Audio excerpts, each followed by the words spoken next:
Week Without Walls is all about pushing boundaries, about taking students outside of the classroom and for them to experience learning firsthand in real-world environments. It's an opportunity for students to, in some cases, be away from home on residential trips and develop those self-management and organisational skills. The students have the opportunity to connect with one another across grade levels and interact with people that they might not normally have a chance to interact with.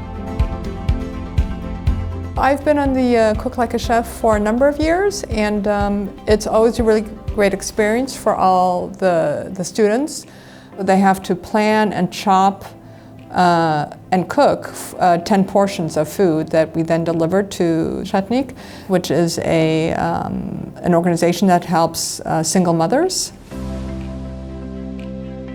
I've done Week Without Walls since the 4th grade in a variety of different schools, and this has probably been one of the best I've done. It was really up to you what you were doing, instead of just given a set schedule and routine that you had to follow. So me and my friends got to do a bunch of workshops, and we went for a more creative lens. So we did stuff like pottery, music making.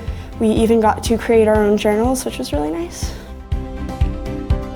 The idea of Week Without Walls is interesting because it brings lots of different experiences, and like last year I went to Portugal and some of my family lives there, so it's nice to make those connections between school and personal life as well.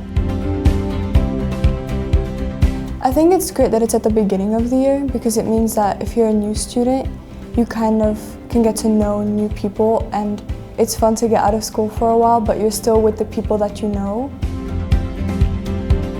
For me, the value is not exactly on the trip itself. It's what the trip does for the rest of the year, because these kids are going to continue mixing in different clubs, maybe in the sports teams, also on the hallways. Starting the year with a trip like this, a whole week, really brings them together in many ways. My daughter talked a lot about some of the climbing that she did, which was part of, she did cycling around Lake Garda. And my son, it was actually interesting because we didn't really know how he'd respond to going off on a week-long trip when you move between hut to hut with a backpack on. And actually he really enjoyed it and took some of the extra physical trips up to extra peaks.